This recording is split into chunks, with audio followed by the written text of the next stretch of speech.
నిజంగా అంతగా తెలుగు ఇండస్ట్రీ అంత నష్టాల్లో కూరుకుపోయిందా? నిర్మాతలు అసలు ఏమీ తేల్చుకునే పరిస్థితిలో ఒకవైపేమో ఆస్కార్ లెవెల్కి వెళ్ళిపోయాము, అంతర్జాతీయంగా మోగిపోతుంది Telugu industry, pan India concept తెచ్చిందే మనమని ఒకవైపునేమో ఇవన్నీ చెప్పుకుంటే ఇవన్నీ తాజ్మహల్ నిర్మాణానికి రాళ్ళెత్తిన కూలీలు ఎవరని వీళ్ళందరూ లేకుండానే ఇవన్నీ వచ్చాయండి. ఎవరు చేశారండి? చిన్న సినిమా అయినా పెద్ద సినిమా అయినా కుర్చీ మోయడము, కెమెరా పెట్టడము రాక ఏమి మారవు కదండి. ఎవరో అంటున్నారు నిన్న, అదే సుప్రసాద్ కామెంట్ అదే, స్కిల్ వర్కర్ లేరు కాబట్టి మేము స్కిల్డ్ వర్కర్లను తెస్తాము అంటే, మీరు స్కిల్డ్ గా తీస్తే ఈ సినిమాలు ఎందుకు మరి చిన్న ఫ్లాప్ అయిపోతున్నాయి? అది కూడా మీరు ఆలోచించుకోవాలి కదా. కాబట్టి కార్మికుల కోత కోయడానికి వాళ్ళ మెడ మీద కత్తి పెట్టి వాళ్ళ పొట్టగొట్టే కార్యక్రమాలు మటుకు చేయకూడదు. మేము 20% వేయలేము, 15% ఇస్తామని చెప్పండి, అదేది వేరే విషయం. రెండోది పోటీ కార్మికులను తేవటము లేదా రీజనల్ ఫీలింగ్స్ తేవటం అంటే బొత్తిగా అది వాంఛనీయం కాదు.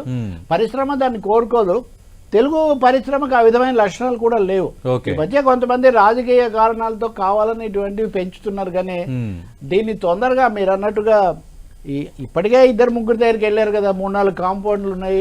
ఆల్రెడీ బాలకృష్ణ కలిశారు, చిరంజీవిని కలిశారు. కానీ ఇప్పుడు సి కళ్యాణ్ మాట్లాడుతుంది చూస్తే ఇంక వీళ్ళెవరితో సంబంధం లేదు, వీళ్ళదే డెసిషన్ అంటే సమస్య చెప్పుకుంటున్నారు కానీ వాళ్ళు సమస్యను పరిష్కరించే దిశగా వాళ్ళు ఇనిషియేటివ్ కూడా లేదు. ఇప్పుడు చిరంజీవి సతీష్ ఇప్పుడు 4 కోట్లతోనో 5 కోట్లతోనో సినిమా తీసే చిన్న నిర్మాతకే ఈ సమస్య ఉంటే, ఒక 4 రోజులు లేకపోతే 4 వారాల్లో మాత్రమే పనిచేసి వాళ్ళ పరిస్థితి ఎలా ఉంటుంది చెప్పండి. మీరు చిన్న నిర్మాతలు, కనీసం వాళ్ళు చిన్న కార్మికులు, చిన్న జీవితాలు.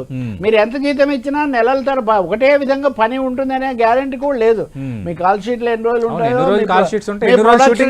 జరుగుతుందో, మీ షూటింగ్ ప్రొలాంగ్ అయితే తెలియదు. కాబట్టి మీరు వాళ్ళ పట్ల కూడా సానుభూతి చూపించాలి తప్ప ఇక్కడ ఒకటే చిన్న నిర్మాతలు అనే పేరుతో పెద్ద తిమింగళాలు తప్పించుకునే పరిస్థితి మాత్రం ఉండకూడదు. అది చాలా ముఖ్యం. ఇప్పుడు ఆయన మా స్టాండ్ ఇదే అని చెప్తున్నాడు. ఇది ఫైనల్ కాదు, మీరు వినండి. ఇవన్నీ వెళ్ళి మేము ఛాంబర్కి చెప్తాము. ఛాంబర్ ద్వారానే ఇటు నుంచి ఫిలిం ఫెడరేషన్ 24 క్రాఫ్ట్తో కూడింది, ఇటు నుంచి ఛాంబర్. సో వాళ్ళు మాట్లాడాలి. కనీసం అప్పటికైనా ఇవన్నీ కూడా అందుకనే మీరు ఇవన్నీ చెప్పాయి 2 రోజుల్లో పరిష్కారం అవుతుంది అన్నాడు. మరి ఈ చెప్పే ప్రకారం 25% తగ్గించుకోవడానికి అయితే ఎవరైనా ఒప్పుకుంటారా? ఎవ్వరు ఒప్పుకోరు ప్రపంచంలో. మరి 30% పెంచమన్నప్పుడు ఉన్న దాంట్లో 20% ముందుకు రారు. వాళ్ళ రెండో కోరిక కూడా మీరు చూడండి, ఎప్పటి డబ్బులు అప్పుడు ఇవ్వాలి, ఏ రోజుకి ఆ రోజు డబ్బులు ఇవ్వాలన్నారు. అది కూడా ఇవ్వట్లేదు ఇప్పుడు. అంటే అవి కూడా బకాయిలు ఉండిపోవటము లేకపోతే వాయిదాలు పట్టడం జరుగుతుంది. కాబట్టి వాళ్ళు చెప్తున్నారు. సో వాళ్ళ బాధ, మనము బాధలు చాలా బాగా చూపిస్తామండి. సెంటిమెంటల్ సినిమాలు తీస్తాము, మనమంతా కార్మిక నాయకులుగా వేషాలు వేస్తాము, కార్పొరేట్లను ప్రతిఘటిస్తాము. కానీ అచ్చంగా అదే కల్చర్ తెచ్చి ఇక్కడ అంటే అది ఎలా కుదురుతుందండి? కార్మికులు లేదా కెమెరా బాయ్లు, ఎల్వి ప్రసాద్ గారు కూడా చాలా చిన్న దాని నుంచే వచ్చి ఇప్పుడు ఇంత పెద్ద ఐమాక్స్ల దాకా వచ్చారు.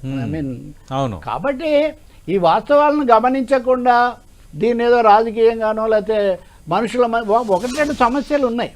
ఈ సంఘాలు కూడా అనేక సంఘాలు ఉన్నాయి. ఈ నాయకుల్లో 1-2 ఆరోపణలకు గురైన వాళ్ళు కూడా ఉన్నారు. కానీ ఈ సమయంలో వాళ్ళని కాదు కదా చూడాల్సింది, పరిశ్రమను చూడాలి. రెండోది సరే, దిల్ రాజు లాంటి వాళ్ళు ఆయన ఫిలిం ఫెడరేషన్ అధ్యక్షుడిగా కూడా ఉన్నాడు కాబట్టి చొరవ తీసుకొని అటు ప్రభుత్వం కూడా కార్మికుల కోరికలు పరిష్కరించాలంటుంది. మరి అటువంటి కార్మికులకు అనుకూలంగా కాబట్టి మీరు ఇందాకన్నా బిగ్ బాస్లు ఎవరైనా సరే అక్కడ చైర్లో అయితే దిల్ రాజు ఎవరైనా లాస్ లేకుండా చూడాలి. క్లాసులు మాత్రమే బిగ్ లాభం.